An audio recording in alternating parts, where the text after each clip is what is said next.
Espera, mira algo acá. Listo, hermano, vamos a iniciar. Faltan unos por conectarse, pero bueno, están conectando ahí en el camino. Listo, vamos a iniciar entonces con la parte de Romanos. Hace 8 días terminamos el versículo 26. Hoy vamos en el versículo 27. La idea es seguir profundizando. Entonces el versículo 27 dice: ¿dónde pues está la jactancia? Queda excluida. ¿Por cuál ley? ¿Por la de las obras? No, sino por la ley de la fe.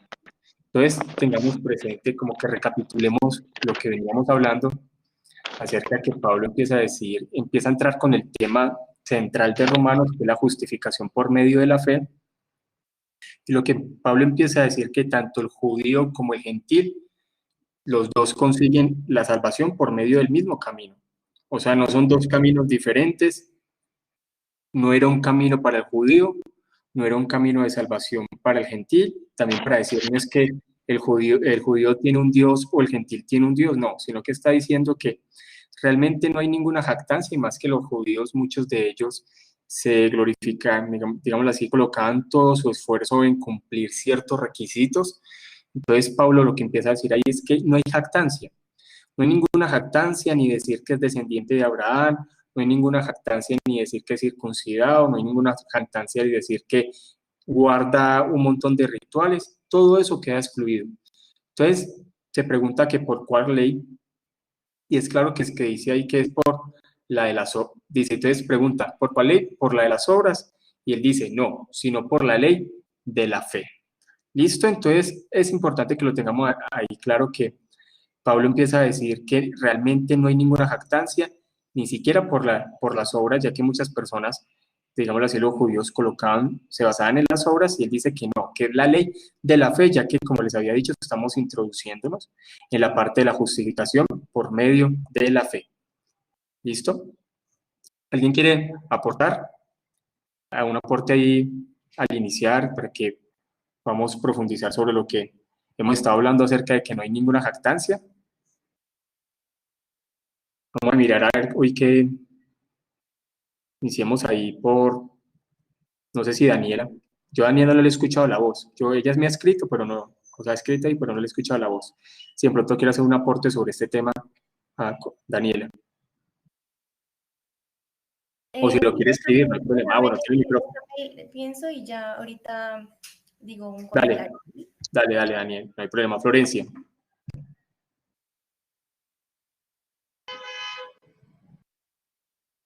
No, Fernanda, nada, no se escucha. Florencia. No, estoy escuchando, pero no voy a hacer comentarios sobre eso. Estoy buscando mis apuntes y no los encuentro. Dale. Bueno, María Fernanda, no le escucha, pero si quiere puede escribir. María Fernanda. Capaz se saque los auriculares, si se sacan los auriculares ahí se escucha. A ver, desenchufalo. No, nada, Fernanda. Bueno, entonces vamos avanzando ahí mientras Fernanda y los otros van pensando sobre esa parte mientras yo voy avanzando, mientras van organizando ahí. Bueno, entonces, Lutero decía con respecto a este versículo lo siguiente, y él decía, la ley de las obras necesariamente conduce al engreimiento. Nosotros como creyentes también podemos pasar algo, y es que como creyentes podemos ser también muy engreídos, por creer que nosotros vivimos de una forma más justa que los demás. Entonces dice, la ley de las obras necesariamente conducen al engreimiento y a la jactancia, pues el hombre justo, el que cumplió la ley, sin duda tiene algo de qué gloriarse y enorgullecerse, ya que se cree justo en su propia opinión. Pero los que creen pertenecer a esta categoría de personas, lo creen a base de haber cumplido de una manera meramente formal lo que la ley manda y prohíbe. Por eso no se humillan, no sienten repugnancia ante su condición de pecadores, no buscan ser justificados, no gimen por obtener justicia, porque viven en la firme confianza de poseerla ya. O sea, cuando las personas intentan vivir su vida basado en moralidad, basado en requisitos, ¿qué es lo que va a pasar? No va a estar ciego a verse como pecador. Y como yo les digo, como les he dicho antes, hay iglesias que parecieran que predican una moralidad, es una moralidad deísta, donde las personas tienen que cumplir cierto requisito como para agradar, digámoslo así, o para tener una estructura de cómo ser cristiano. Y cuando cumplen esa estructura de cómo ser cristiano, ya entramos como a creernos que ya lo cumplimos todo. Entonces decimos, yo asisto un domingo, yo no fumo, yo no bebo, yo diezmo, yo hago esto, yo hago aquello. O sea, como que cumplo todos los requisitos y como yo ya estoy cumpliendo todos los requisitos que me exigen y a mí no me están predicando del pecado en mi corazón, hay digámoslo así, yo me creo muy engreído.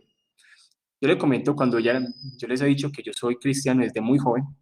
Cuando yo era joven, muy joven, ¿cierto? Siempre fui muy apasionado por la palabra y siempre había unas personas por ejemplo, uno veía que estaban como mal en muchas cosas y uno se acercaba y uno les decía cosas y entonces las personas le decían, ¿y usted por qué me viene a dar consejo a mí si yo tengo más experiencia que usted? Entonces, mire que también dentro del cristianismo hay una especie de jactancia o podemos ser, digámoslo así, de una forma engreída porque creemos que ya lo cumplimos los requerimientos que me tienen a mí. Entonces, realmente en el cristianismo no hay jactancia. Lo único en lo que yo me puedo jactar es en los méritos de Cristo. Igual somos pecadores, pero si yo me creo justo, si yo me creo que ya cumplí todo, hay un problema ahí y es porque yo empiezo, digamos, de alguna forma a estar ciego a mis propios pecados. Y lo peor que le puede pasar a un creyente es que no pueda ver su propio pecado, porque cuando yo no veo mi propio pecado, yo me estoy empezando a creer que no necesito de Cristo. Y el problema de los judíos era que se creían tan justos que no tenían la necesidad de Cristo. Y yo siempre, cada día de mi vida, necesito de Cristo. Lionel Pousa dice, en el camino de la fe y la aceptación de Cristo no cabe la jactancia por nuestras propias obras. Esta actitud jactanciosa no tiene ningún valor cuando el hombre con toda honestidad considera el verdadero precio que Dios ha pagado para salvarle. Así es. Por ejemplo, algo que produce el Evangelio de la Prosperidad, lo vimos hace 8 días, es que pareciera que las personas empiezan a vivir un cristianismo por sus propias obras. Entonces, Dios me bendice porque yo hice esto. Dios me bendice porque yo me he portado bien. Dios me bendice porque yo he ofrendado. Dios me bendice porque yo he pactado. Dios me bendice porque me esfuerzo por comportarme correctamente. Entonces entonces me vuelvo jactancioso. Y entonces cuando yo, digamos, de alguna forma empiezo a ser como un poquito bendecido y llega un hermano que la está pasando mal, ahí yo digo, hermano, de pronto está mal con Dios, está mal de alguna forma. Y son casos muy comunes que las personas le cuentan a uno. Entonces yo puedo volverme muy engreído. Y cuando yo me vuelvo engreído es porque realmente estoy viviendo un cristianismo en mi fuerza. Digna Costa dice, tenemos el ejemplo de Pablo, que él tenía de qué jactarse. Ajá. Porque tenía muchas cosas a favor, pero vemos la humildad de él, que todo eso lo miraba como basura. Así es. Digna dice, sin embargo, muchos miran con menos valor a otro. Hay veces lo que Pablo vio como basura, hoy en día hay ciertas personas que lo ven como tesoros. Y lo ven, y entonces usted ve un predicador, yo no sé con cuántos títulos, qué maestría, qué doctorado, que yo no sé, he fundado cuántas iglesias, que yo no sé, he dado la vuelta al mundo yo no sé cuántas veces. Y eso es uno engreído.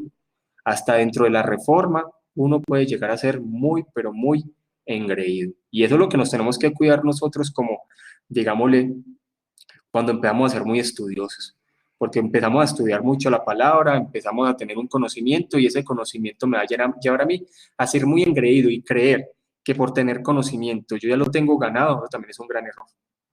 ¿Listo? Entonces, tengamos presente lo que hemos hablado, dice, no hay jactancia, queda excluida, no es por la ley de las obras, sino por la fe.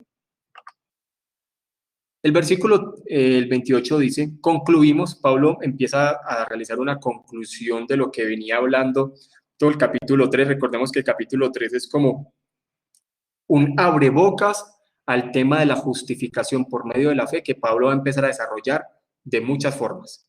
Y ese tema Pablo empieza a decir, concluimos pues que el hombre es justificado por fe sin las obras de la ley. Este versículo es muy famoso. A ver, ¿quién sabe por qué este versículo es famoso? ¿Quién sabe por qué este versículo es tan famoso en la Reforma? Puede ser por... Hola. Sí, Florencia. Hola. Ah, sí. Puede ser por cuando Lutero iba subiendo la escalera santa, el justo por la fe vivirá, sintió eso. O sea, no sé si lo vio Eso eso es uno de los versículos que va muy recordarse, ligado. Ajá.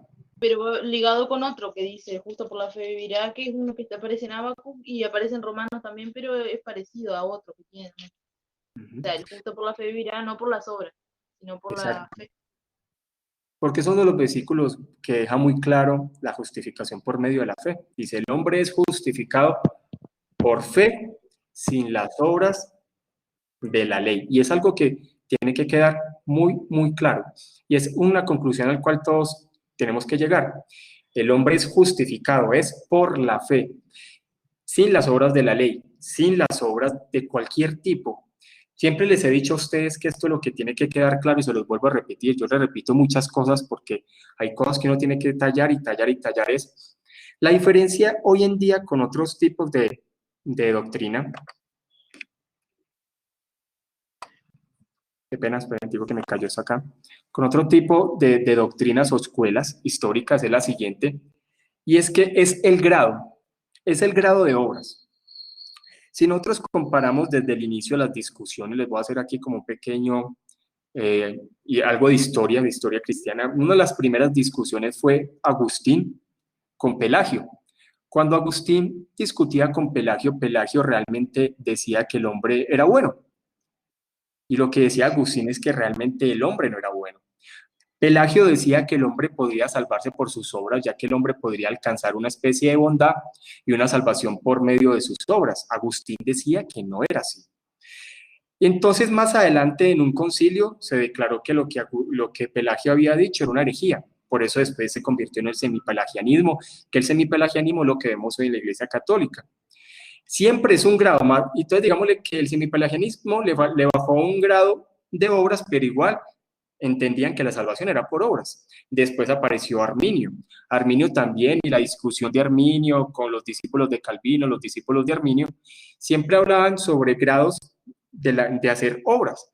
Mientras los calvinistas decían que la salvación completamente es del Señor, de la misma forma que lo hacía Agustín, porque recordemos que tanto Lutero como Agustín tanto Lutero como Calvino estudiaron a Agustín. Más adelante el arminianismo empezó a decir y le empezó a bajar, ¿cierto? Y diría, no, realmente no es totalmente por obras, sí, pero sí por una ayuda, digamos, como que yo doy el primer paso, como que yo doy el inicio, como que yo doy algo. Pareciera así. Es más, a medida que fue avanzando, apareció algo que se llama los molinistas, y los molinistas, eso es una mezcla entre el arminianismo y el calvinismo, y todo eso es algo como muy confuso. No sé si, por ejemplo, si ustedes conocen a este filósofo que se llama William Lane Craig, él es molinista, y entonces él dice, listo, somos determinados por Dios, somos elegidos por Dios, pero de alguna forma el hombre reacciona a la gracia divina, o sea, le baja un poquitico de obras al arminianismo, pues realmente es por obras. Por eso yo siempre les digo lo siguiente, la discusión siempre ha sido, o es por obras, sea lo más mínimo, o es totalmente por gracia. Porque podemos decir que el arminianismo dice, yo le colaboro a Dios un 1%, un 2%. Podemos decir que el molinista dice, yo le colaboro a Dios un 0.5%, pero ese 1% y ese 0.5%, eso es por obras y eso da a jactancia. La salvación es completamente por fe y no hay ni un 0.0000001% de nosotros. Si el hombre llegara a tener un 1%, nuestro corazón es tan malo que nos jactaríamos por ese 1%. Y podríamos decir, es que yo fui el que elegí a Dios, es que yo fui el que le di la entrada a Dios en mi corazón, es que fui yo el que me inicié a congregarme, es que fui yo y fui yo y fui yo y empiezo a centrarme a mí y me enorgullezco con un 1%. Por eso es que la salvación es completa de Dios y por eso Pablo dice, concluimos que el hombre es justificado por fe totalmente sin las obras de la ley. ¿Alguien quiere decir algo sobre esto?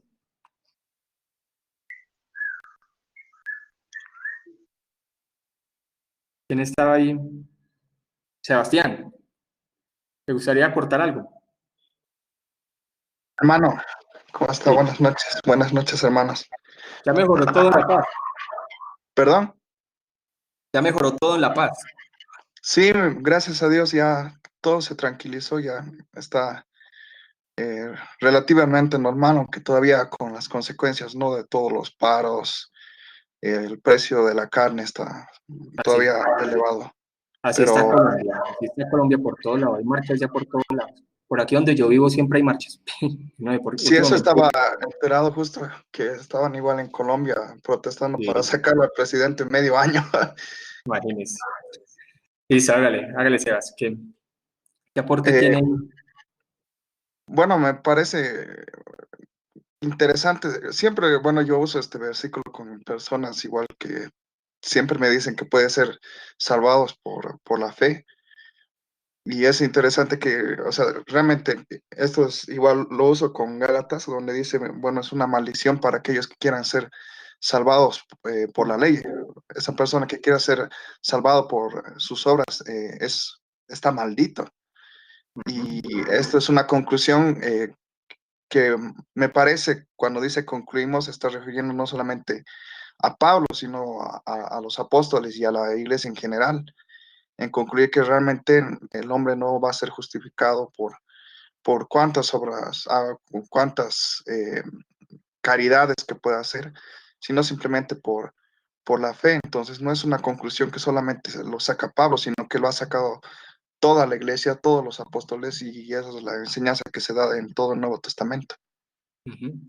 Sí, eso antes estaba muy perdido y pareciera, mire, esta es la doctrina que más se ha atacado en la historia, la justificación por medio de la fe. Y en este tiempo es algo que también está muy atacada y hay muchas personas que no les gusta entender esta doctrina. Digna dice lo siguiente: igual hay hermanos que siguen reglas para agradar a otros. Hay personas que quieren agradar más a su pastor que a Dios. Y de tanto judíos y gentiles necesitan la fe para ser salvos. Así es, y eso es lo que Pablo va a decir ahorita. Muchos usan esas palabras de decir cuando yo creí, cuando yo acepté a Cristo, sí. Y eso lo que crea es que yo me vuelvo engreído. Fui yo y me centro, es en mí. Leonel Pousa dice: si fuésemos salvados por nuestras obras, no se excluiría la jactancia, pero el camino de la justificación por la fe excluye por siempre toda jactancia, Matthew Henry. Así es. Vamos a mirar lo que decía Hendrickson con respecto a esto. Dice, aquí por implicación, los dos métodos concebibles de obtener la salvación son contrapuestos en una marcada antítesis. Según el primero, la justificación y en consecuencia también la salvación son el producto del mérito humano. Según el segundo, la gracia divina. Ya hemos dicho que no hay salvación por medio de las obras, porque si fuera por medio de las obras serían en el mérito humano, pero por la gracia divina son en los méritos de Cristo. Pablo decididamente confirma aquí, como en todo lugar, la segunda proposición, o sea, la salvación por fe. Rechaza la primera. No es sorprendente porque al que enfatiza las obras espera que la salvación venga desde adentro, o sea, desde abajo, o sea, desde mis fuerzas, desde mi mérito. El que enfatiza la fe quita la mirada de sí mismo y la fija en Dios y espera la salvación de él, o sea, desde arriba. Ahí está la diferencia, según este comentario de Hendrickson con respecto a este versículo. Si la salvación fuera por obras, me estoy enfocando en mí. Pero si yo entiendo la gracia, me enfoco es en Dios, mire, y eso es en todo. Mire qué tan fácil, mire, para que también nos analicemos nosotros. Qué tan fácil es que nosotros tratemos de vivir nuestro cristianismo por las obras. Eso es algo diario. Yo diariamente puedo estar viviendo por mi propia fuerza, en lugar de estar rindiéndome a la voluntad de Dios y por su gracia en mi vida. Recordemos que la gracia de Dios actúa constantemente en el creyente, pero siempre diariamente está como esa, digámoslo así, no digamos como una lucha, sino como algo, como una decisión de todos los días, si es en mis fuerzas o me rindo a la voluntad de Dios. Y en muchas ocasiones tomo decisiones, malas decisiones, entro en ansias, entro en desesperación y hago cosas por mi propia voluntad y por mis propios méritos que me llevan a cometer muchos errores y me llevan como a desesperarme. Por eso yo todos los días tengo que rendirme a los pies de Cristo y que sea Dios obrando en mí diariamente. Por eso el creyente debe andar en el Espíritu. Pero por eso es necesario que tengamos la actitud de un atleta y de un soldado, porque es algo que debemos de vivir con seriedad. ¿A alguien le gustaría hacer un comentario sobre eso? No sé si María Pastor Fernanda. Carlos, Sí, ok, hágalo. bueno, este versículo es clave, como han venido diciendo, esa conclusión de Pablo diciendo de que somos justificados por la fe y no por las obras. Actualmente, como usted estaba diciendo, vemos muchos cristianos que están cargados con esas ansias y tienen como una carga encima de querer mantener, como dicen por ahí, la salvación. O sea, ya ni siquiera, o sea, como piensan que se pierden en el arminianismo, ellos sienten la necesidad de mantenerla, tienen que hacer no sé cuántas horas de ayuno, no sé cuánto, la oración tiene que ser por más de una hora, porque si no, prácticamente según ellos no les agrada a Dios, tienen que vivir metidos todo el tiempo en la iglesia. Y hasta los mismos pastores de esta teología arminiana, ellos cargan a los creyentes, a sus miembros de las iglesias, con toda esta cantidad de cosas, porque, ¿sabes? Esas malas enseñanzas, pensando de que con esto van a agradar más a Dios, no sabiendo, como usted dice, que rendirse a la voluntad de Él es lo que más le agrada a Él. Obviamente, como creyentes, tendremos, utilizando los medios de gracia que Dios nos ha dado, la oración, la lectura de la palabra, todas estas cosas, obviamente vamos a hacerlas por amor a Él, vamos a hacerlas con un corazón contento, no cargados como por una obligación. Entonces, es muy importante. Por eso yo creo que lo que usted dice, que Lutero cuando vio este versículo, fueron abiertos sus ojos automáticamente y ya no pensó más en toda esa culpa que lo cargaba y todo lo que él quería hacer para ser perdonado por Dios. O sea, siempre se sentía malo por eso.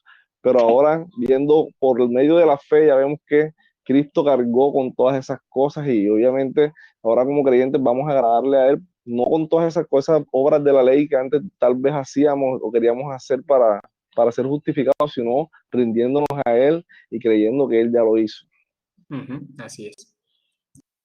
Miren, ayer estaba hablando con un joven, uno de los jóvenes que se congrega en la congregación que yo dirijo. Entonces me estaba comentando un caso a una iglesia que él asistía. Y él me decía que él asistía a una iglesia de la prosperidad. Él me decía, yo no sé por qué pareciera que a las personas les cuesta aceptar su condición financiera cuando viven crisis económica. Entonces, en ciertas iglesias pareciera como que hay un estatus de los miembros que más diezman. Entonces me estaba comentando que había una señora que estaba pasando un momento de crisis económica, pero con tal de guardar su apariencia, las personas buscaban de donde no tenían para tratar de mantener un estatus en la iglesia. Eso también es vivir por obras. Por eso le digo que el movimiento de la prosperidad lleva a las personas a vivir de apariencias, y usted vivir de una apariencia a pesar de usted estar viviendo una situación económica fuerte, para tratar de aparentar y tratar de verse bien ante los demás. Prefieren agradar a los demás en lugar de estar enfocados en Dios. Entonces, por eso yo siempre he dicho, hay que tener cuidado con un tipo de cristianismo que me lleva a mí a vivir de apariencias, porque es muy peligroso. Porque estoy viviendo es por obras, estoy viviendo por mi propio parecer, estoy viviendo más para agradar a los hombres que para agradar a Dios. Seguimos avanzando aquí con otro versículo. Romanos 3:29 dice, ¿es Dios solamente Dios de los judíos? ¿No es también Dios de los gentiles? Ciertamente también de los gentiles. Pablo también se empieza como el mismo método que ha venido también desde Romanos 2 y Romanos 3, como adelantarse a ciertas preguntas, porque los judíos creían que Dios solamente, que ellos, el Dios del Antiguo Testamento, el Dios que de los libros inspirados era solamente Dios de los judíos, y Pablo les había explicado también, y lo va a empezar a explicar más adelante, que el tema de la salvación a todo el mundo estaba también predicado también en esos libros, que ellos se habían engreído y habían pensado que solamente era Dios, solamente tenía un único pueblo y ese era el pueblo judío y no más. Pablo está diciendo que no es así, por eso todo lo que Pablo hablaba, lo que hacía era golpearles su orgullo, y aquí les está diciendo, es que Dios no solamente es un Dios de ustedes, también es un Dios de los gentiles.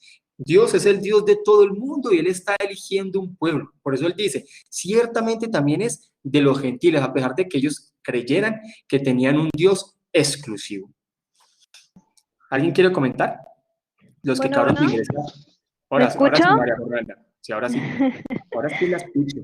María Fernanda tiene ese mexicano así todo, no sé cómo decirlo. Muy bien.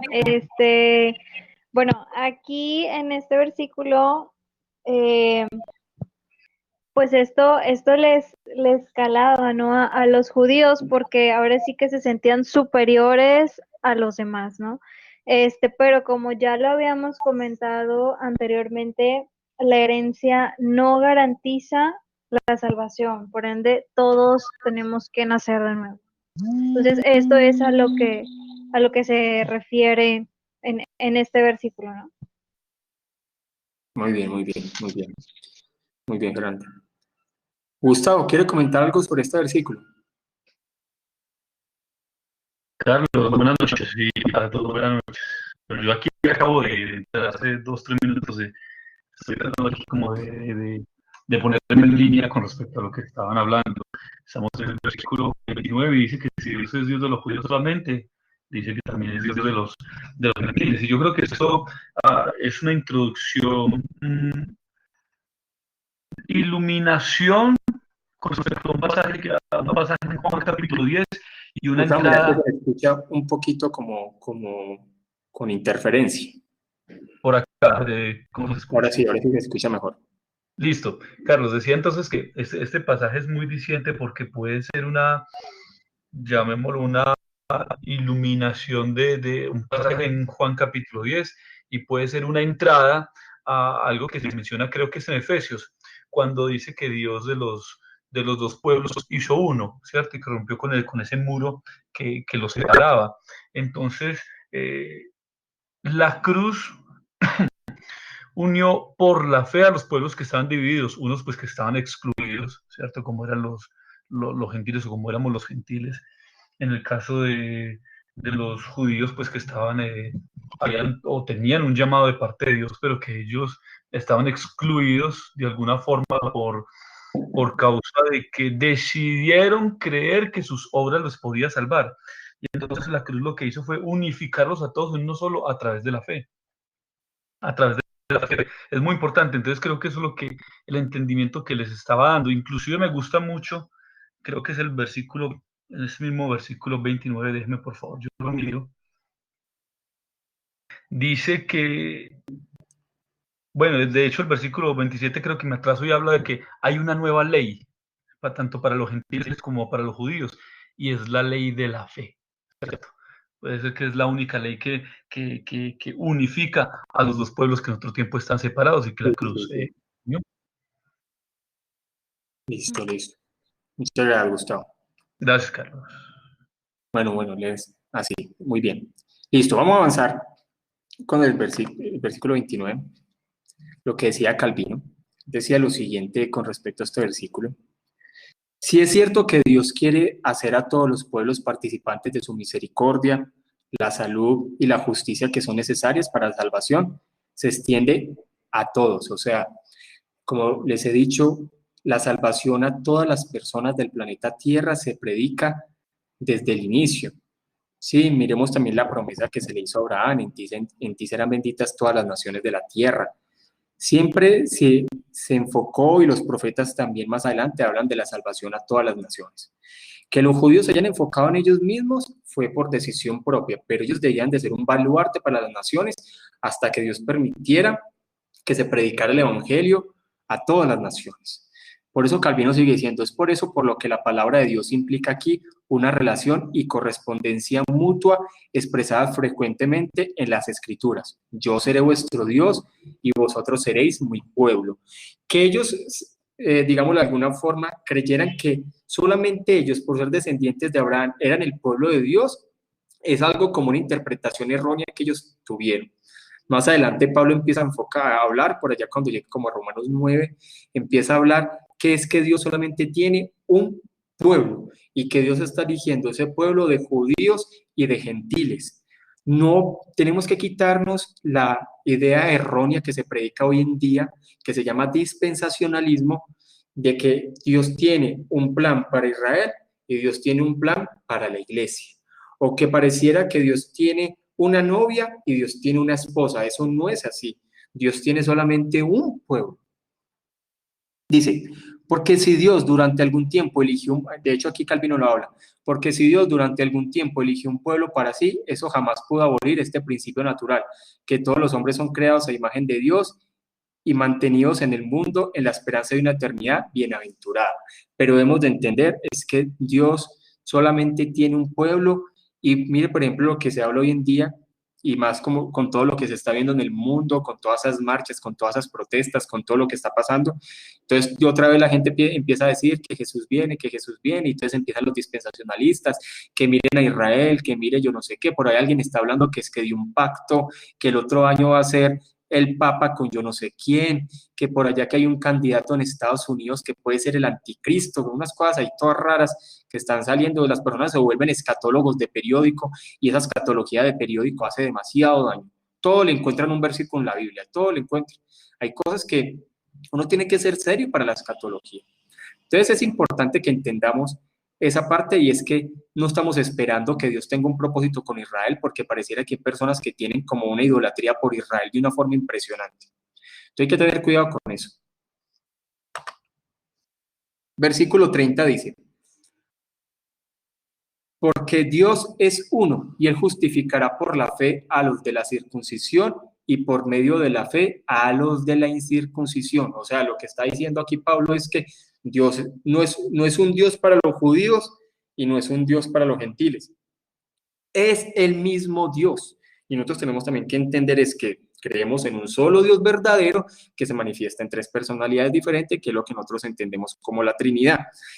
Ese Dios tiene un plan para todas las naciones y el mismo camino que para la salvación se ha predicado desde el inicio para los de la circuncisión, hablando de los judíos, y para los de la incircuncisión, hablando de todos los que no son judíos. Nunca ha existido otro camino diferente de salvación. Siempre es, Él justificará por la fe, tanto los que son judíos como los que no son judíos, los que de verdad creen. Dice aquí Lionel Pousa, ciertamente también Dios de los gentiles, ya que Dios creó al hombre, no al judío, a su imagen y semejanza, y su perdón y salvación está al alcance de todos. Digna Costa dice, así es, eso se escucha mucho, me imagino que lo que hablé sobre lo que, un montón de señales que siempre saca. No hay otro medio, es solo la fe para ser salvos, así es. Los que no han hablado, ¿tienen algún aporte? Florencia, Daniela, si pueden, o si no hablan pueden escribir, no hay problema. Sí, lo único porque estaba pensando justamente... Florencia, se le escucha lejos. ¿Se me escucha ahora? Sí, ahora bien. No sé por qué. No, que estaba pensando, digo, en el versículo que planteaba de que Dios, si bien Dios dice no es un Dios solamente de los judíos, sino también de gentiles, no quiere decir que Dios se haya sacrificado por toda la humanidad, sino por su pueblo. Dentro de su pueblo uno puede encontrar a judíos y a gentiles, pero lo que planteaba acá en la última parte era al que trabaja no se le cuenta como, el salario no se le cuenta como gracia, sino como deuda. Entonces, nosotros, el problema que tenemos mayormente se da por el orgullo que tenemos los creyentes, ¿no? Que así como los judíos también eran orgullosos de que tenían esa marca, nosotros también muchas veces los creyentes caemos en eso, en esa soberbia o en eso de ser jactancioso. Y a veces nosotros, por ejemplo, hablamos de la teología de la prosperidad, o a veces nos referimos a algunos grupos de católicos, y a veces nos es muy difícil tratar con ese tipo de gente cuando tienen esa idea en la mente. Y más aún cuando las personas que son incrédulas piensan que las personas creyentes, digamos, van a la iglesia, hacen esto, hacen obras, hacen aquello, como que tienen una lista de cosas de hacer y no hacer, y eso es lo que nos miran, por lo que nos ve la gente de afuera, en vez de realmente que vean la fe en nosotros, o sea, no sé si si me explico. Y me parece muy bien. Así no crean, el cristianismo en Latinoamérica es un cristianismo defectuoso. Esta tarde vi una imagen en una de todas esas páginas de memes que uno sigue. Yo sigo también páginas ahí pero esta me pareció muy seria. Parecía unos jóvenes con, con una, con una pancarta dentro de todas esas marchas que están haciendo en Colombia últimamente. Y ellos decían, es que colombianos, perdónenos porque no hemos predicado, no hemos mostrado al verdadero Cristo. Este tipo de evangelio tergiversado que se ha predicado en Latinoamérica por años realmente ha producido muchas cosas. No hemos sido influencia. Y sí hay una moralidad deísta dentro de este tipo de evangelio, donde a las personas se les dice, hagan esto, hagan aquello, hagan eso, y como no hay regeneración, entonces no transforma nada. Mire, ¿cuál es el problema, por ejemplo, de Colombia? Es la corrupción. O sea, bueno, y Latinoamérica. Yo creo que eso el tema de corrupción está por todos lados.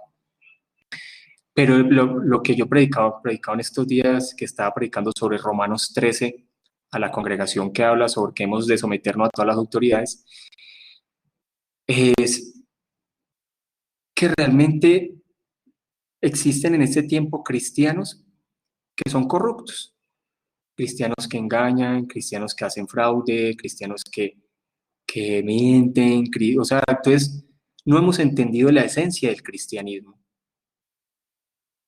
Realmente el verdadero creyente es un creyente que aprende a vivir por la fe y aprende a vivir como un verdadero creyente. O sea, es un cristianismo que está tergiversado. No somos la sal de Latinoamérica. Y más con todo lo que está pasando, no somos la sal de Latinoamérica.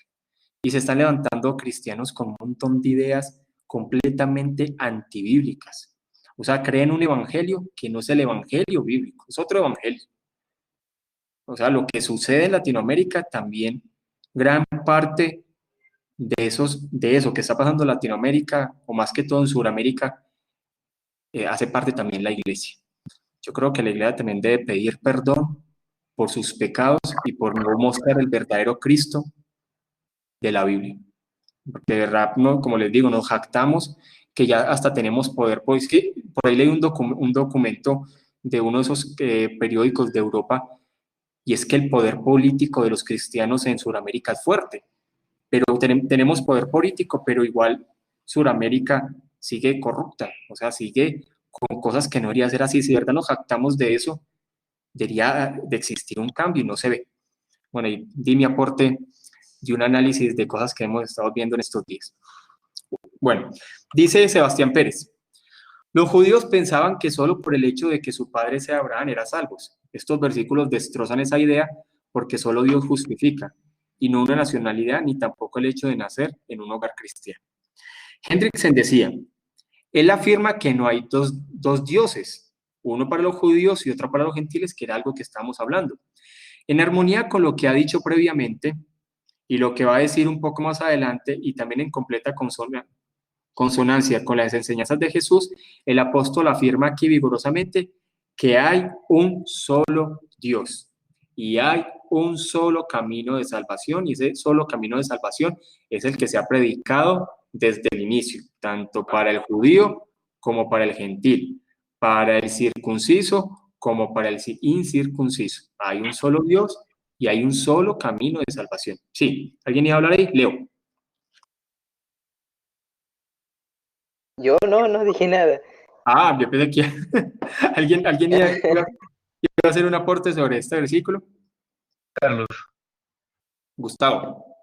mire, dos cosas. Bueno, primero con respecto a lo que usted estaba hablando con respecto a todo este tema de las marchas, estas situaciones, y voy a tomar una porción del libro que estamos leyendo.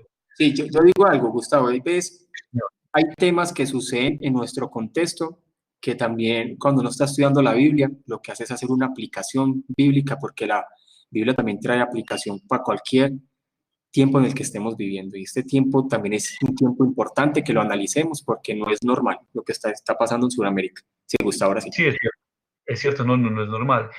Pero ¿sabe de dónde se basa eso? Y cuando usted decía que había una imagen donde se decía que nos, perdónenos porque no hemos predicado el verdadero Cristo. Entonces, tomo una porción del libro. Y es que en esta época, no sé desde hace cuánto tiempo, se viene predicando un evangelio social y no bíblico. Perdón. Un evangelio que prioriza más la ética, algo que usted ha mencionado reiterativamente, que prioriza mucho más la moralidad, el buen comportamiento, las buenas formas, el buen hablar, las buenas relaciones, pero que de ninguna forma ha predicado la negación, ¿sí? Gálatas 2:20 ha quedado excluido prácticamente dentro de nuestro evangelio cuando dice, con Cristo estoy juntamente crucificado y ya no vivo yo. Entonces, el evangelio que nosotros predicamos es un evangelio de ser populares y tener buenas relaciones, ¿cierto? Pero se nos ha olvidado enseñarnos también en formarnos en, ¿cuál sería el término correcto? En liberarnos de la cobardía, ¿cierto? Para predicar el evangelio de la negación, de confrontar con el pecado, de que la verdadera revolución viene a través de la transformación por la predicación correcta del evangelio. Eso por un lado. Lo segundo, cuando hablamos aquí en este versículo, cuando hablamos de que Dios es uno, bueno, creo que ya lo se había explicado, no solamente hablando de la doctrina de que si Dios es uno o es tres, el énfasis, sino de que Dios es un Dios de un solo criterio y un solo pensamiento, ¿cierto? Que es un Dios que no cambia, ¿sí? Y que el mismo criterio que tiene como salvación para unos es igualmente aplicable para otros. Y que ya lo hemos dicho, que esa misma requisito era solamente la fe, solamente eso, Carlos. Sí. De hecho, en ese versículo, yo digo que este también puede ser un versículo que los modalistas o los pentecostales unitarios también lo pueden tomar, pero igual cuando vemos que nosotros creemos es en un solo Dios verdadero, que manifiesta en tres personalidades diferentes, ¿cierto? Eso en algún momento lo estudiaremos, eso lo enseño yo en el curso de teología sistemática también. ¿Alguien iba a hablar algo más? Yo quería agregar un Leo. comentario, pastor. Dale, Leo. Quería agregar un comentario de acuerdo a lo que usted habla, ¿no? Que el cristiano realmente no está haciendo luz y sal en el mundo. Quiero usar ese versículo que dijo nuestro hermano Gustavo, cuando dice con Cristo estoy juntamente crucificado, y es como dijo Matty Henry en un comentario que leí hace mucho, que decía lo siguiente: muchos cristianos hoy creen en Cristo crucificado, pero no se consideran juntamente crucificado con Él. Por tanto, no pueden vivir la vida crucificada. Por eso no vemos un cristianismo bíblico y verdadero. ¿Y sabe también cuál es el problema, Leo? Que hoy en día mucha gente se está creyendo cristiana y no son cristianos.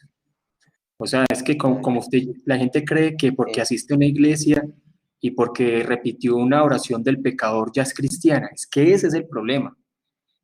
Y eso es una de las cosas que más...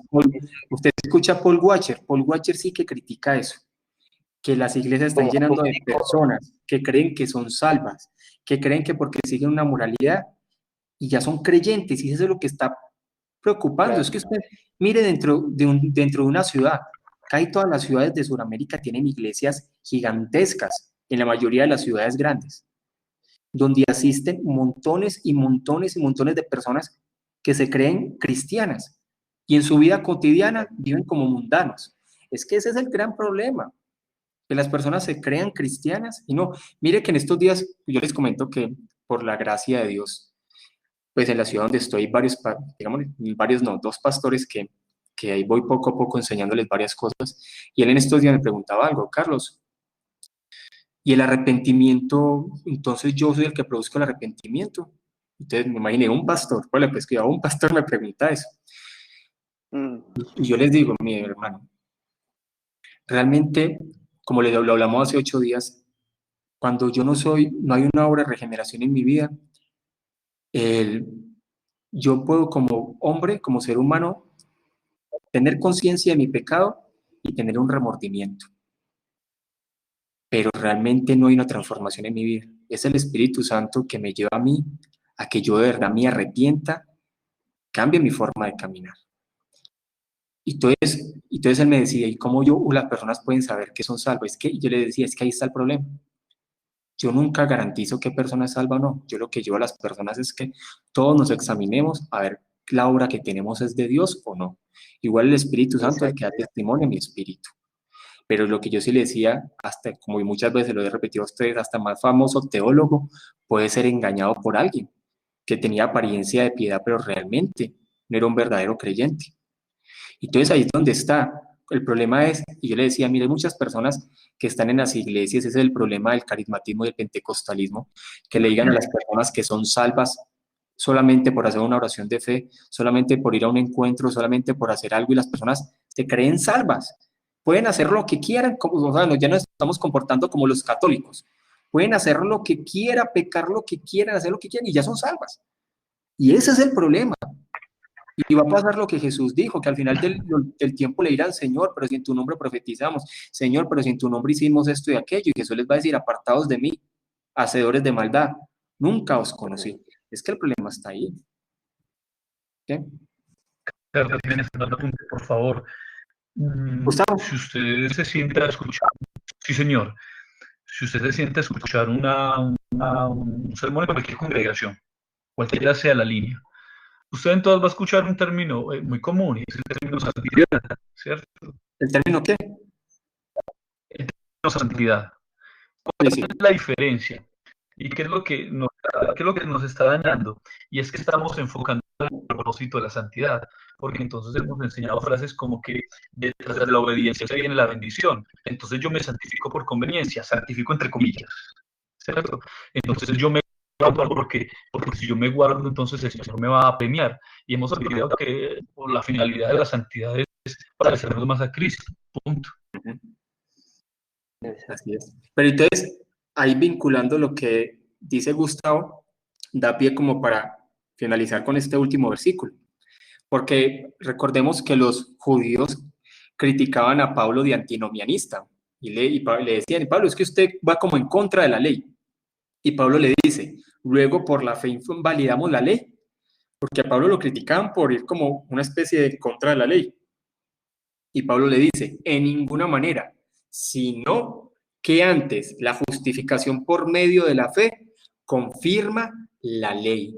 Es que nosotros no estamos hablando de una especie de antinomianismo, una especie de antiley. La justificación por medio de la fe es que somos salvos por medio de la fe, pero igual mi vida debe encaminarse a agradar a Dios, y de los púlpitos se debe predicar sobre obediencia y se debe predicar la ley. Eso sí, no por las propias fuerzas, sino siempre llevar a los pies de Cristo. Mire que uno como predicador, hay varios libros de predicadores históricos, predicadores tanto carismáticos hasta reformados, podemos caer en el error de volvernos muy imperativos al momento de predicar. Y todos le decimos a las personas, hagan esto, hagan aquello, tienen que comportarse así, tienen que ser como así, ta. Pero si yo no llevo a las personas a que se rindan a los pies de Cristo, yo estoy cometiendo un error, es porque realmente no soy un predicador de la gracia.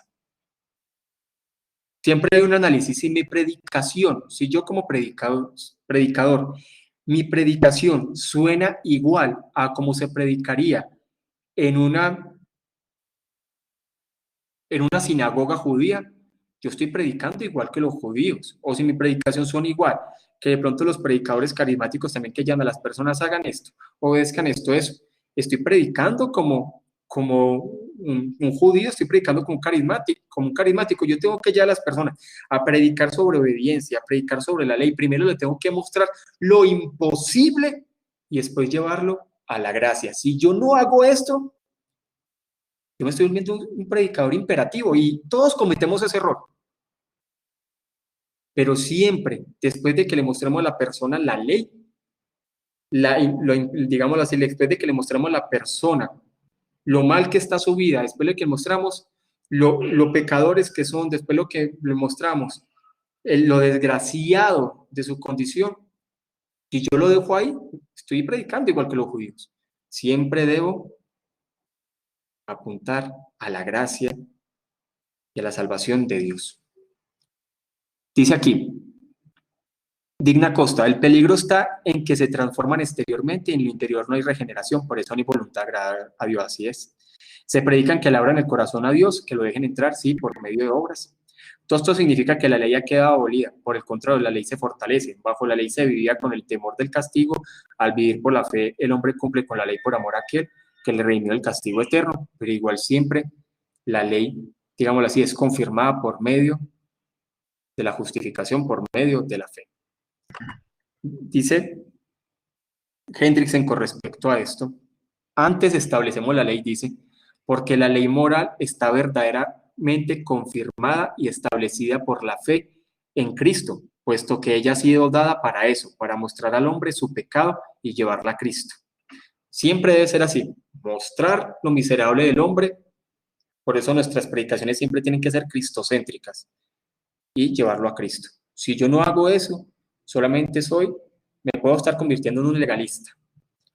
Dice, puesto que no puede ser cumplida y puesta en práctica, siendo inútil que la ley grite mostrando lo que es bueno y lo que debe hacerse, y hasta que se enoje e inflame siempre contra los malos deseos, porque al fin amontona una condenación mucho más grande sobre el hombre.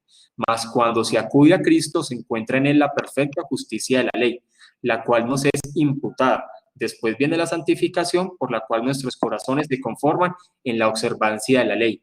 Es verdad que esta observancia es imperfecta, mas siempre tiene por objeto un fin bueno. ¿Alguien tiene algo para comentar sobre esto? Sobre lo que acabé de... Lo último de que la ley no es abolida, sino que antes por medio de la fe, por medio de la ley, por medio de la fe es establecida la ley. Pastor Bueno. Carlos. Sí, Gustavo y después... Sí. Jorge. Jorge. Bueno,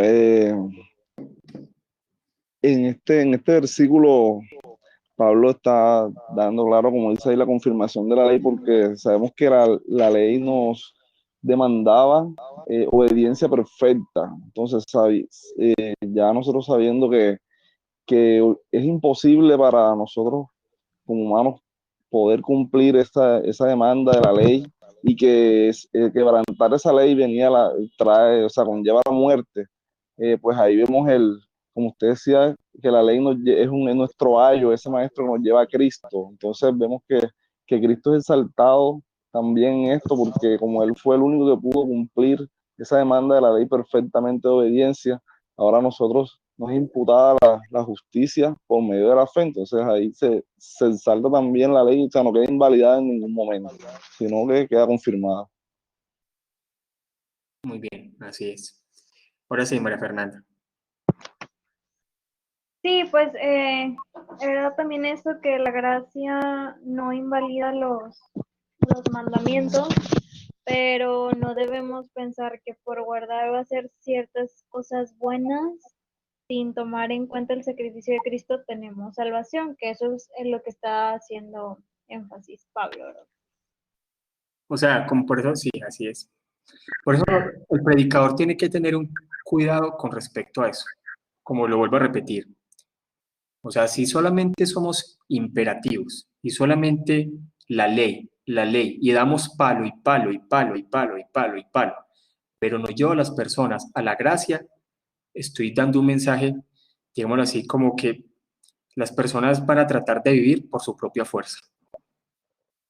Y eso es algo, como le digo, que los predicadores pueden caer eso, y más cuando el predicador es muy nuevo, por lo general eso es algo a lo que tiende. Usted mira un predicador nuevo, y es algo como un consejo que uno siempre da, ¿cierto? Porque tiende como a eso, a esto, pero no, como que no sintetiza que el centro de todo es después Cristo. Entonces yo tengo que tener mucho cuidado con eso, porque si yo no digo a las personas a rendirse, ya que le mostré lo imposible, lo desgraciado de su vida, las personas van a creer que lo van a hacer por su propia fuerza, y ahí es donde las personas empiezan a andar por la ley y no por el evangelio. ¿Sí? Dice. Sería como legalismo o algo así, ¿no? Sí, legalismo. Por eso le digo, yo tengo que tener cuidado, porque si yo no llevo a las personas a Cristo, perdí el tiempo. Por eso Spurgeon decía, si usted es capaz de escuchar a un hombre sin que nunca le mencione a Cristo, perdió el tiempo. Claro. Listo, dice,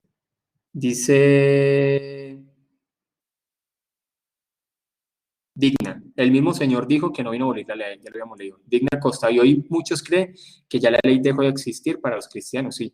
Hay muchos que llaman, los de la teología del Nuevo Pacto, lo llaman es que la ley de Cristo. Entonces para ellos no existe la ley ya, sino una ley que es escrita en los corazones. Eso es verdad, pero es una media verdad.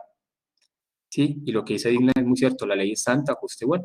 Daniela dice, cuando las personas creen que todo es a través de sus fuerzas, pero nunca lo logran, solo a través de Cristo logramos cumplir la ley. Sin Él nada. Así es porque es el Espíritu Santo que capacita al creyente.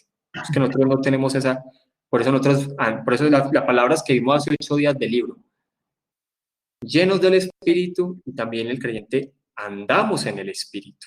Debemos entender eso. Carlos, yo tengo una pregunta. Sí, Pregunta, planteamiento, y usted debe corregirme si estoy equivocado, si estoy en lo correcto. Dale, claro que sí.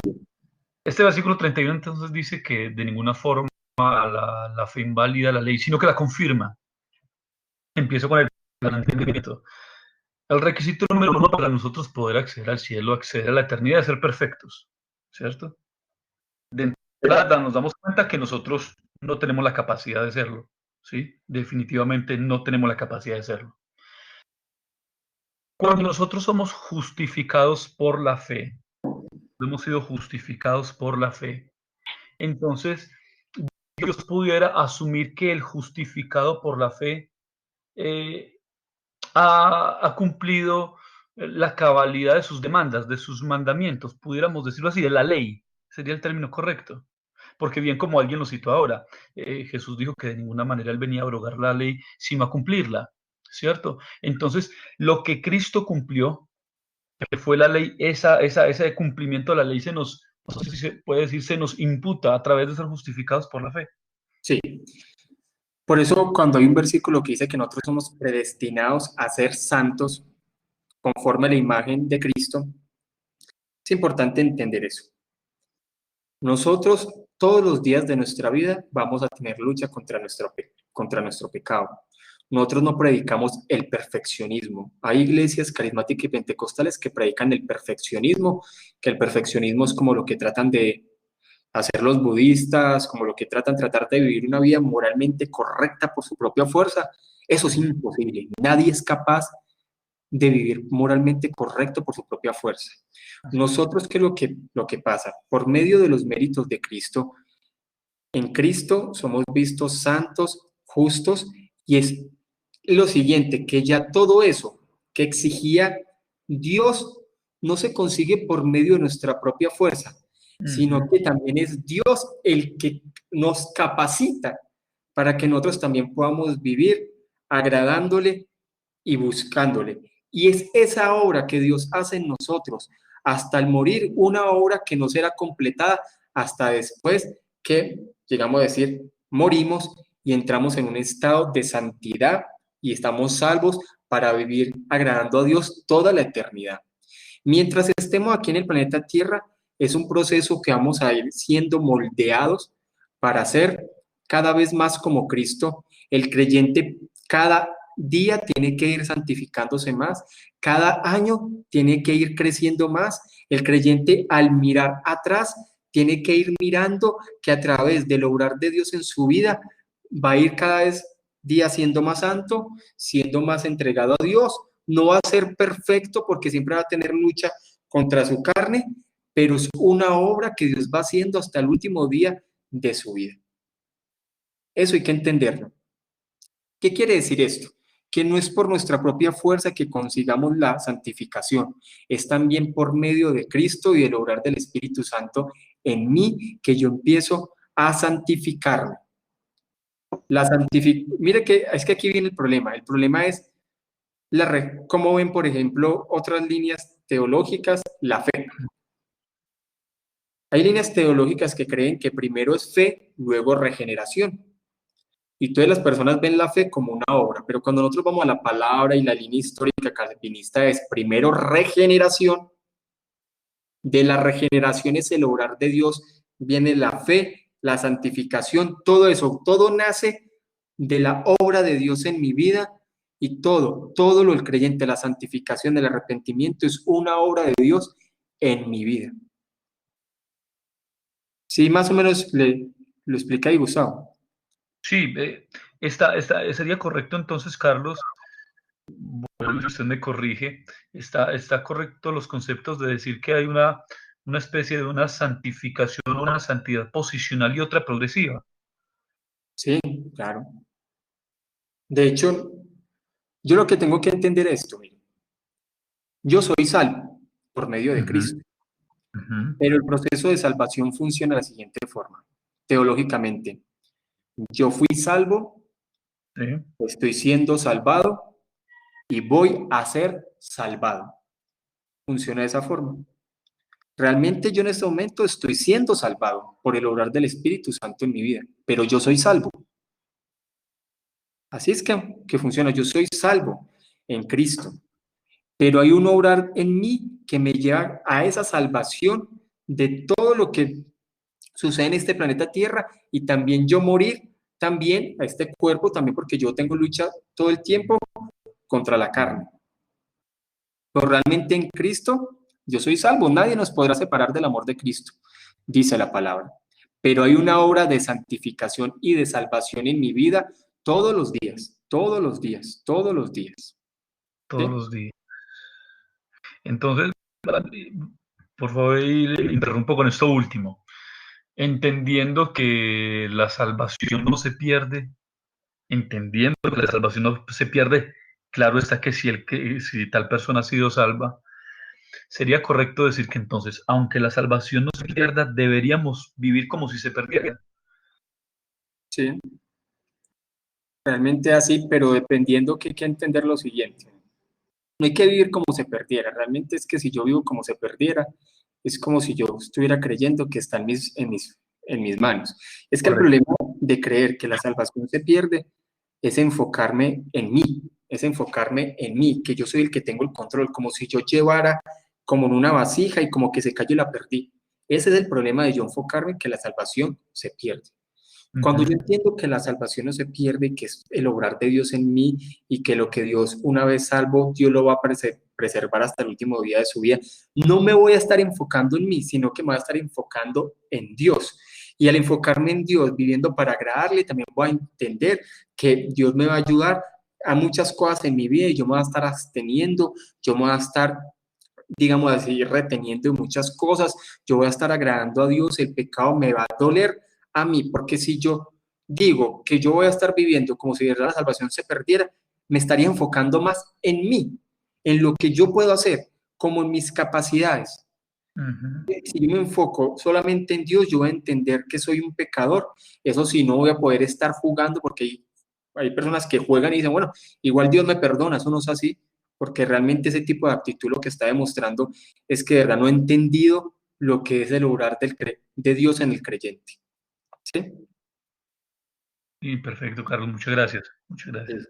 No sé si alguien quiere hacer también un aporte sobre eso para que entremos a estos minutos a hablar sobre el libro. ¿A alguien le gustaría hacer un aporte adicional a lo que acabamos de hablar? Yo tenía una pregunta, hermano. Sí. Hace rato, bueno, más atrás estaba hablando sobre lo que es el arminiano y el calvinista. Y en el sentido de hablar que el arminiano confía, aunque en una proporción tal vez muy pequeña, en una obra, claro, ¿no? En aceptar, o por lo menos sentir que puede de alguna manera aportar a su salvación. Entonces, mi pregunta era saber si se podría considerar que personas que son arminianas no son salvas por el hecho de estar confiando en una obra. Realmente las personas que son arminianas no son salvas por No, ese. sí. O sea, sí, a los arminianos, podemos verlo de esta forma. Hay muchos creyentes dentro de iglesias arminianas que son salvos. Hay que entender esto. Hay mucho creyente arminiano que va a morir siendo arminiano y es una persona salva. No obstante, hay que entender lo siguiente. Por ejemplo, si miramos John Wesley era un arminiano, pero era un hombre de Dios. Si miramos Leonard Ravenhill era una mezcla ahí rara, pero él era un hombre de Dios. Pero es importante entender que lo que está pasando en este tiempo es que muchas personas que están dentro de estas líneas teológicas, y como son personas que aman a Dios y aman su palabra, Dios las despierta para que entiendan muchas cosas. Pero también dentro de estas iglesias, no todas, porque hay unas que ya rebasan lo absurdo, hay otras que son muy serias. Yo conozco iglesias arminianas muy serias, me parecen muy serias en muchas cosas, pero hay otras que no. Como le digo, lo que empieza Dios a hacer en ellas es despertarlas en muchas cosas. Pero yo decir que solamente son salvos los calvinistas, eso sería algo también muy absurdo. Eso no es así realmente. No es así. No es así porque también, como le digo, yo conozco iglesias arminianas muy serias, que de pronto las diferencias que tenemos son diferencias más bien en temas de salvación, pero en lo otro son muy serias en muchas cosas. Como yo le digo, en este tiempo podemos ver iglesias arminianas muy perdidas en muchas cosas, pero como yo les digo, yo conozco iglesias arminianas muy serias. De hecho, hay unas que yo le digo que Dios me ha permitido capacitarlas, muy abiertas en muchas cosas, que de verdad se predica la palabra de Dios, que tienen ciertas cosas con las que no estamos de acuerdo, pero ya sería muy jactancioso creer eso. Yo lo único que puedo decir es que la salvación depende de Dios, que Dios lo que está haciendo en este tiempo es que está despertando a su pueblo para que vean que hay muchas cosas que no son bíblicas, pero también que hay muchas personas que no son creyentes, que están dentro de ciertas iglesias y van a creer que van para el cielo y realmente van para el infierno. Pero no podríamos decir eso que de pronto creer que solamente es el calvinismo, no es así. ¿Sí? Quedó ahí como claro, o si me expresé bien, no sé si a alguien le gustaría como hacer un aporte a eso. Bueno, para mí estaba bien, hermano. Sí, bueno. Igual como le digo, mire, la salvación es del Señor. También yo puedo decir que lo único que de pronto hace una iglesia reformada es como los filtros, ¿cierto? Los filtros son más fuertes, entonces una persona que no es creyente a escuchar una predicación tan fuerte, tan severa, que habla de la santificación, esa persona no va a aguantar la predicación y se va a ir.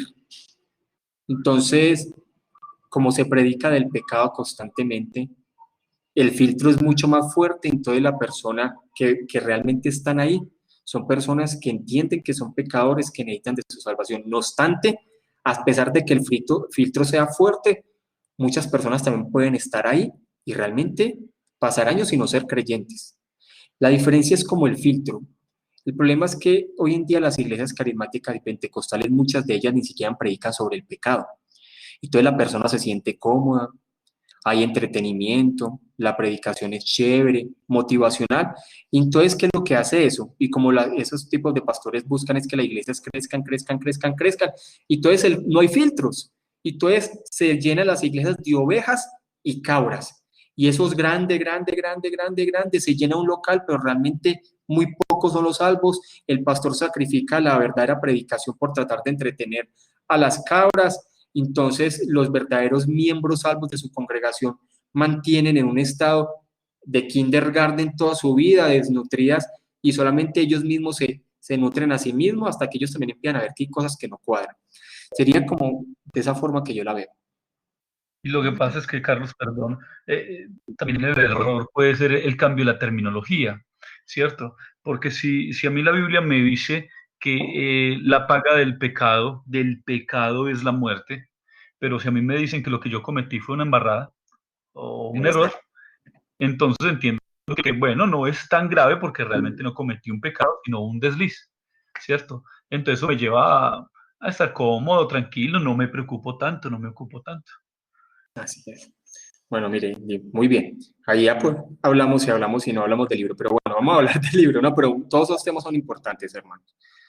Yo les Gracias. digo, de pronto con lo de las iglesias reformadas es como los filtros. Por eso es que usted ve una iglesia reformada que crece más bien lento, ¿cierto? Es más, usted ve una iglesia reformada que llegan 30 personas y después la iglesia baja 20. Sube a 50 y después la iglesia baja a 30. Y se mantiene como en ese proceso. En cambio, usted ve una iglesia carismática y pentecostal, eso crece y eso como que nunca baja y entre más crece, crece, crece, crece. En estos días vino una señora nueva, también pues con mucho entendimiento, una señora ya muy mucha edad, y me decía, Carlos, yo conozco una iglesia aquí en Pereira que lleva 2 años y ya están llegando a los 500. En cambio, usted ve una iglesia reformada, 2 años, y yo creo que a duras penas está llegando a los 30 o a los 40. Entonces sí ven la gran diferencia. Es como los filtros. Los filtros, por eso es que nosotros vemos el fenómeno de las mega iglesias.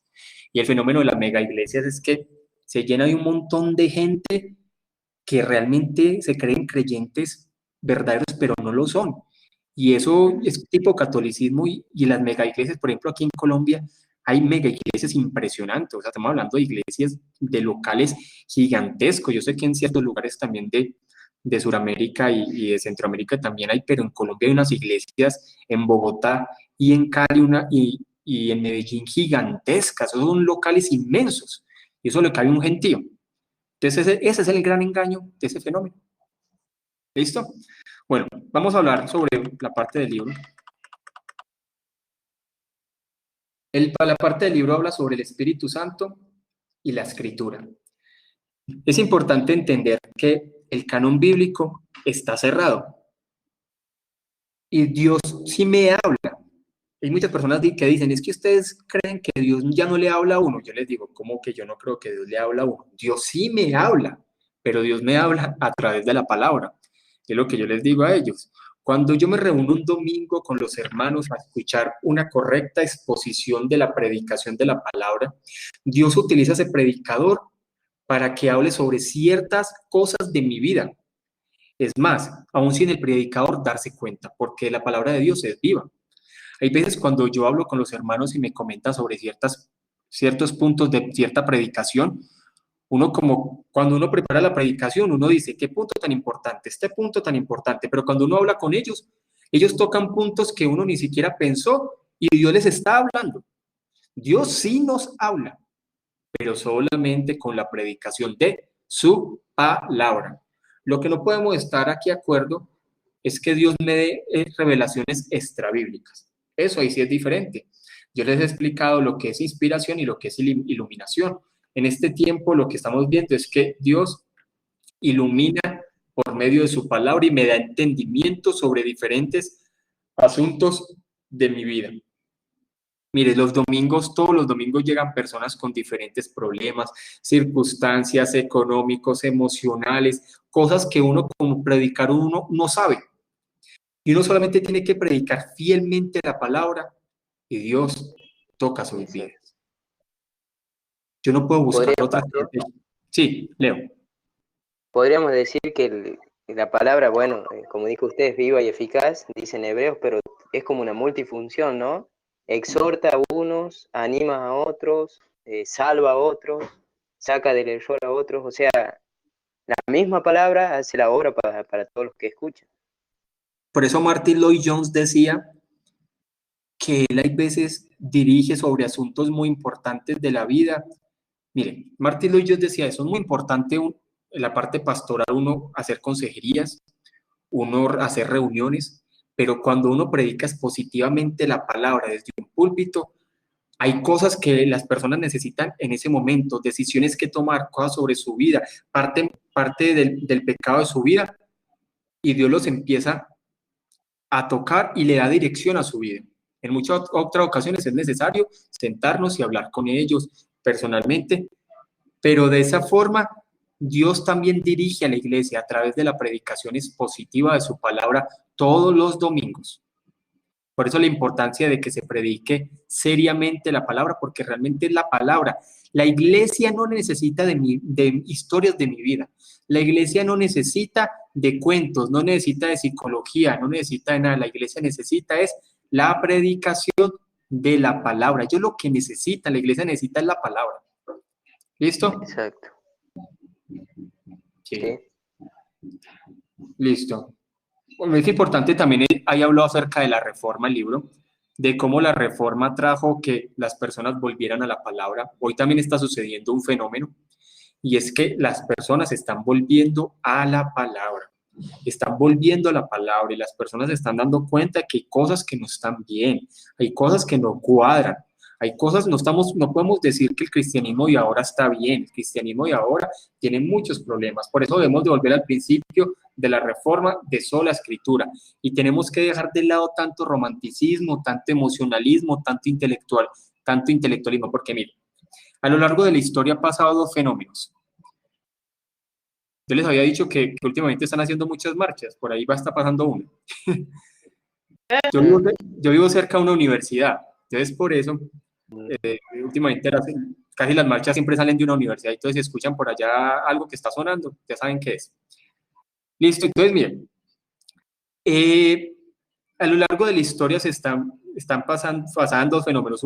Llegó un momento donde el cristianismo se volvió muy intelectual, solamente cosas intelectuales. Y cuando hay intelectualismo, también la iglesia entra como en un frío, en una roca. Pero estamos llegando a un momento donde ya pasó, fue al otro lado. Estamos viviendo es un emocionalismo. Todo es emociones, todo es experiencias, todo es misticismo y tengo que tener cuidado. La vida cristiana también es de algo intelectual. Yo debo centrarme a estudiar la palabra, pero también es importante tener presente que hay emociones y que las emociones nacen de la verdad. Yo no puedo ni irme ni al intelectualismo ni al emocionalismo. ¿Sí? Tengo que tener cuidado con eso porque son dos puntos extremos que ha pasado. ¿Alguien tiene algo para decir ahí? De eso que acabé de hablar, porque un intelectualismo también es muy preocupante. Eso es lo que se ha llamado, ¿no? La ortodoxia muerta. Exacto. Mayormente. Bueno, incluso los reformadores que criticaban tanto al escolasticismo de los católicos y al final pues terminan en el llamado igual escolasticismo reformado y Sí. llegan igual totalmente a una frialdad y a veces, bueno, y revisando, ¿no? La historia incluso llegan a absurdos teológicos, o sea, va más allá con la filosofía y se pasan cosas de que realmente la Biblia no dice y es muy peligroso igual llegar a la ortodoxia muerta. Sí, y recordemos que en la historia del cristianismo entró a un punto que llamaba una teología liberal, y la teología liberal se centró como una especie antropocéntrica, que todo nacía desde el ser humano. Y de esa teología liberal fue que nació el evangelio social, la teología de la liberación, el evangelio de la prosperidad. O sea, de esa teología liberal, de una especie de interpretación más centrada en el hombre, no histórica ni centrada en Dios, es que vemos este tipo de tergiversaciones que está viendo hoy en día del evangelio. Entonces, hay que tener cuidado de ese montón de falsificaciones que estamos viendo, de ese montón, por ejemplo, como estamos viviendo una época muy emocionalismo, ya pasamos al otro extremo, ya la gente no quiere saber nada de doctrina, la gente quiere saber es pasarla bien en una iglesia, sentirse cómodo en una iglesia, que tenga un buen grupo de alabanza, que el predicador sea un predicador chévere, aparte que el predicador se vista bien. Hoy usted ve los predicadores modernos, eso ya, o la siguiente generación que llaman la siguiente ola, los hijos de los pastores. Mire, los hijos de los pastores de las mega iglesias, todos con esas pintas todas fashion, los últimos tenis de moda, unas pintas todas raras, y eso es lo que está moviendo el cristianismo hoy en día, las nuevas culturas emergentes. Entonces, todo eso es lo que está hablando esa parte del Espíritu Santo y la Escritura, es que el Espíritu Santo me lleva a mí a apasionarme por la palabra, a entender la palabra, a desarrollar el discernimiento. Yo a medida, por ejemplo, estas capacitaciones que nosotros hacemos todos los jueves, eso me lleva a mí a desarrollar mi discernimiento, con el fin de que cuando yo ya vea algo, yo ya no coma entero y yo empiezo a evaluar si es de Dios o no es de Dios. ¿No les ha pasado a todos ustedes? Y también en sus iglesias y todo eso, que uno ya empieza a tener como un discernimiento más maduro para muchas cosas. Sí, sí pasa, frecuentemente. Te lo escucha pasito, María Fernanda.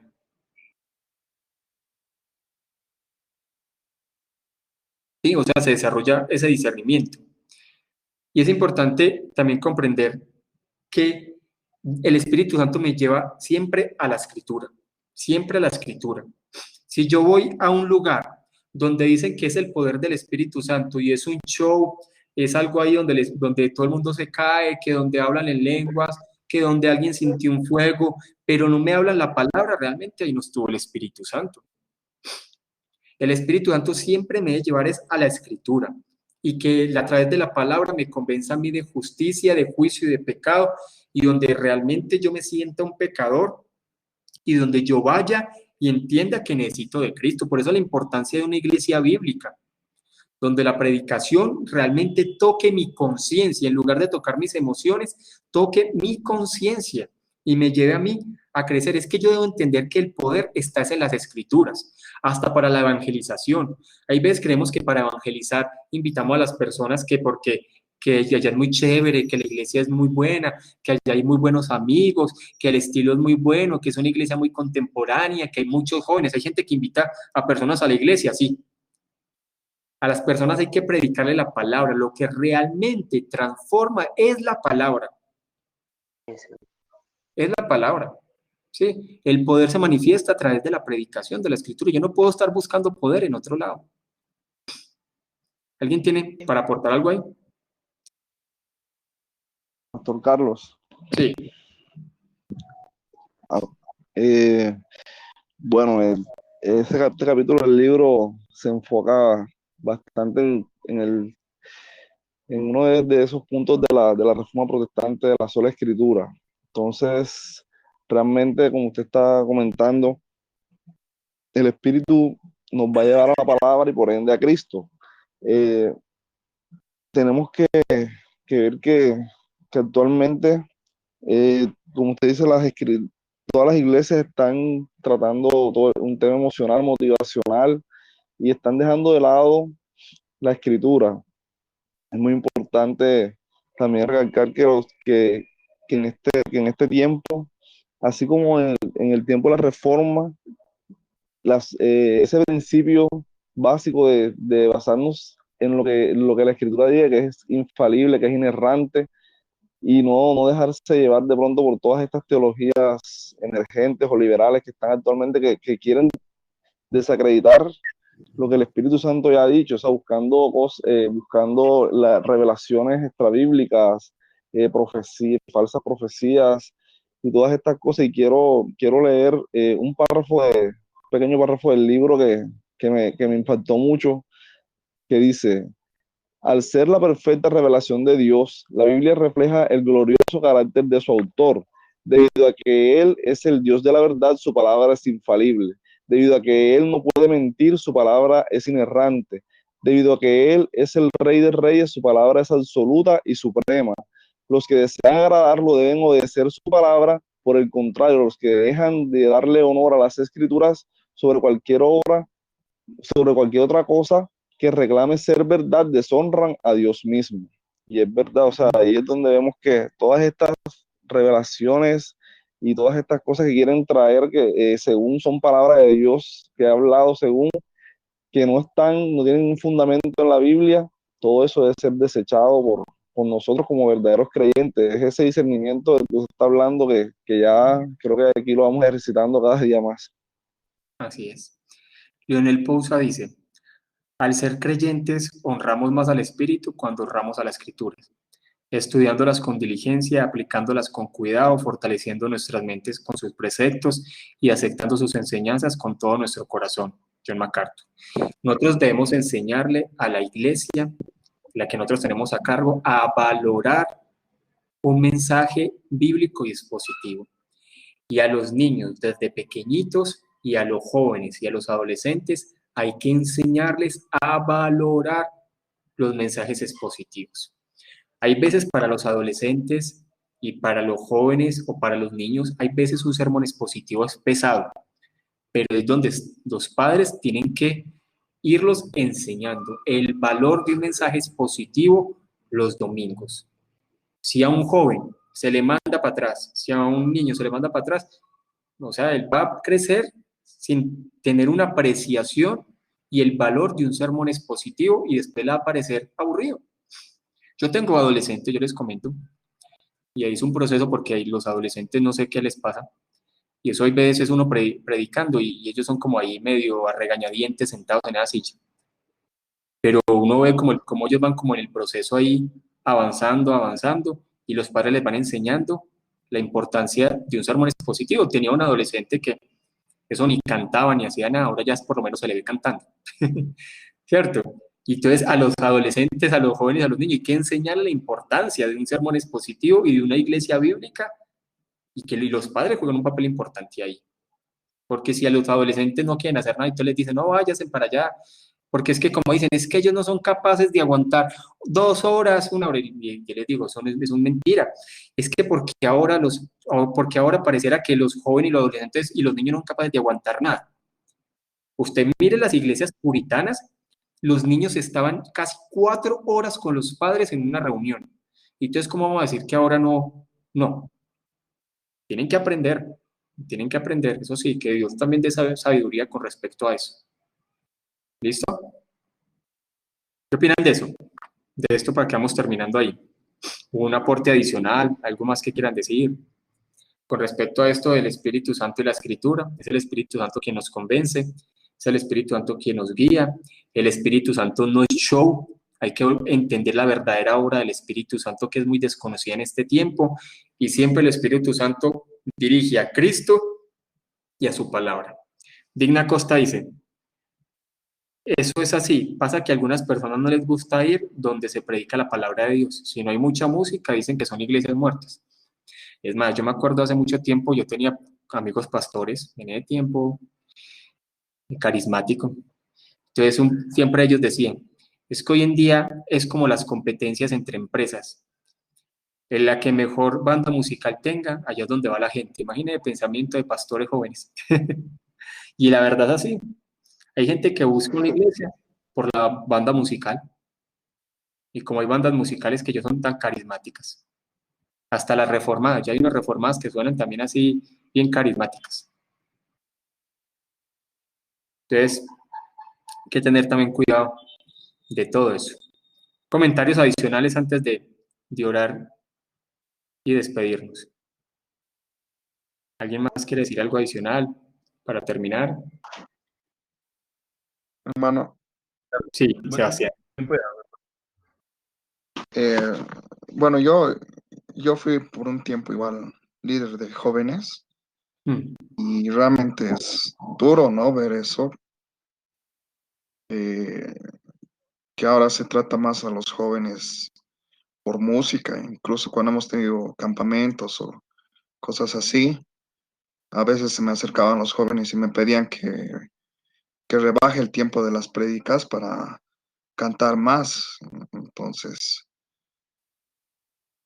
no sé, la verdad, eh, me resulta muy, muy duro para mí, es muy, muy chocante toda esa situación, porque igual acá en La Paz vinieron, o sea, predicadores excelentes, o sea, muy buenos, y realmente cuando yo iba a esas prédicas era el único joven que estaba ahí, pero cuando se va a conciertos, o sea, son puros jóvenes y pagan plata y hay excelentes predicadores, igual que algunos igual se paga tal vez, pero para pues, sus pasajes que tal vez tienen que venir y que son muy buenos predicadores de sana doctrina, pero realmente no hay la disposición y no sé, me parece una situación muy lamentable, ¿no? Eso quería comentar, hermano. Sí, lamentablemente. Aunque se está viendo un fenómeno, ya le comento, se está viendo un fenómeno donde pareciera que, pues no sé cómo estarán los otros países, pero, por ejemplo, en este último evento de la Reforma, Bueno, en Colombia últimamente están haciendo muchos eventos reformados. En estos días estuvo Sugel Michelén, ya vino Miguel Núñez, o sea, están moviendo bastante. Tanto en Cali y en Medellín estuvieron. Me parece que no me acuerdo si en Bogotá, pero últimamente hicieron 2 eventos en Cali y en Medellín. Y algo que hablaba con algunos pastores es que están sorprendidos, que hay bastantes jóvenes. O sea, antes eran personas adultas, pero últimamente algo que era complicado, yo lo digo porque es verdad, porque los jóvenes, como dice Sebastián, es entretenimiento, música, pero pareciera que últimamente hay jóvenes que están apreciando predicaciones serias de la palabra, algo que antes no se veía, o sea, predicaciones serias, predicaciones maduras, no predicaciones tipo Dante Gebel, ni tipo Daniel Javid, ni nada de eso, sino predicaciones serias de la Escritura.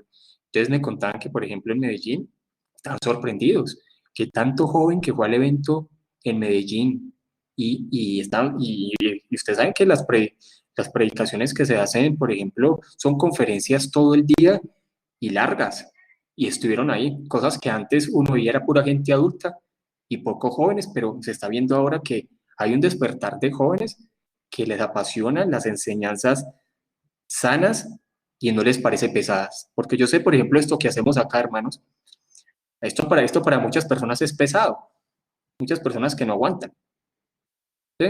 Muchas personas que estar 1 hora así, 30, no, para ellos es aburridor, pero últimamente está pasando algo, y es que estamos viendo que pareciera que está cambiando la perspectiva. ¿Listo? Sí. Bueno, vamos a orar, vamos a leer ahí los últimos comentarios que escriben, oramos y nos despedimos. Así como dice Leonel, gracias a Dios que haya un despertar para volver a sola escritura. Así es. Bueno, queremos que Gustavo escriba ahí algo y oramos.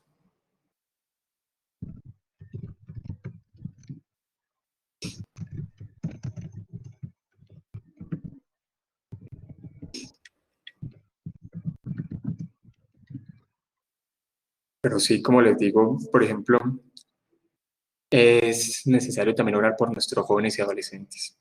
Gustavo dice, necesitamos una reevaluación radical en la enseñanza acerca del Espíritu Santo. Sí, Señor. Es necesario conocer la obra del Espíritu Santo como nos la enseña la palabra.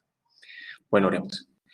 Padre, gracias, Señor, por este tiempo que nos permites tener aquí reunidos estudiando tu palabra. Gracias, Señor, porque sabemos que es muy importante y es necesario, Señor, profundizar y que cada versículo, Señor, sea expuesto a nuestra Biblia, a nuestra vida, porque es necesario que nosotros conozcamos todo el consejo, Señor, tuyo, que está en tu palabra. Gracias porque nos permite estudiar Romanos, hemos avanzado hasta el capítulo 3, gracias por los diferentes hermanos también que han avanzado, Señor, en este tiempo estudiando Romanos. Hoy oro también por sus vidas, por las diferentes situaciones, Señor, en su familia, Señor, y en el país donde ellos están. Gracias, Señor, y te pedimos para que cada vez más, Señor, esa palabra en nuestros corazones pueda producir fruto y pueda ser de edificación para nuestras vidas. En nombre de Jesús. Amén y amén. Bueno, hermanos, Dios los bendiga. Estamos ahí hablando. Gracias, bendiciones. Gracias.